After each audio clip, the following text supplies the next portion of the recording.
11 वर्षाचा प्रकाश संध्याकाळी 6 वाजता घराबाहेर पडला. तो पुन्हा आलाच नाही. म्हणून त्याला शोधण्यासाठी घरच्यांनी सुरुवात केली. पोलिसात तक्रार केली की आमचा 11 वर्षाचा मुलगा घरी नाही आलाय.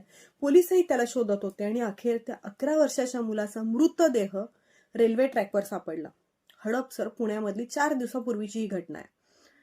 आणि ते जे कुटुंब आहे ते नेपाळी कुटुंब, नेपाळवरून पुण्यामध्ये आलं होतं उदरनिर्वाहासाठी, नोकरीसाठी. आणि त्यांचा हा 11 वर्षाचा मुलगा. त्यामुळे त्यांचं आजूबाजूच्या शेजारच्यांचं असं म्हणणं आहे की त्यांचं कोणाशी वाईट वगैरे असं काही नव्हतं, की काही दुश्मनी असेल म्हणून मारला वगैरे, असं काही विषय नव्हता. पण त्या 11 वर्षाच्या मुलाचा मृतदेह जेव्हा सापडला, त्याची अवस्था अशी होती की त्याचं पोट असं फाडण्यात आलं होतं. त्याला अशी मोठी चीर होती.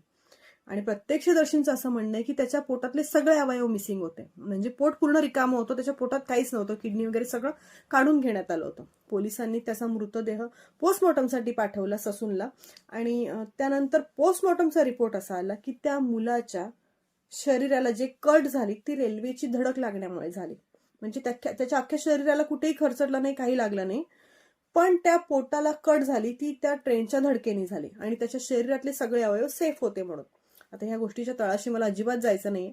फक्त मी पुन्हा एकच गोष्ट सांगेन की खूप दिवसांपासून आपण ऐकत आलो ही गोष्ट की पुण्यामध्ये किडनी रॅकेट सुरू आहे, लहान मुलांच्या किडन्या काढल्या जातात. आता ह्या गोष्टीचा त्या गोष्टीशी काही संबंध आहे की नाही ते मला नाही माहिती. पण रिसेंटली मुंबईमधून देखील 82 मुलं बेपत्ता झाली आहेत. नक्की काय सुरू आहे ते नाही माहिती. पण आपली मुलं ही आपली सगळ्यात मोठी प्रॉपर्टी आहे. म्हणजे त्यांना आपण दागिने, पैसे जसं कपाटात ठेवतो तसं नाही ठेवू शकत. त्यामुळे आपण सगळ्यांनी सावध राहायला हवं. आपण सगळ्यांनी काळजी घ्यायला हवी. आपला मुलगा खेळायला जातोय, शाळेत जातोय, निघाला का, आला का, कुठे, थोडा जरी उशीर झाला तरी लगेच का नाही आला म्हणून त्याला शोधायला हवं.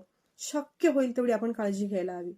आणि दुसरी गोष्ट, आपण आपल्या मुलांनाही शिकवायला हवं की बाबाने अनोळखी व्यक्तीवर विश्वास ठेवू नको, किंवा एखादी अनोळखी व्यक्ती काहीतरी खायला देत असेल, काही सांगत असेल तर त्याच्या बोलण्यात येऊ नको.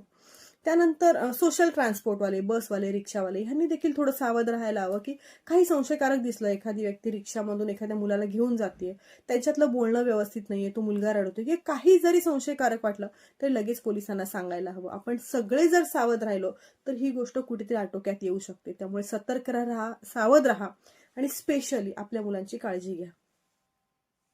धन्यवाद.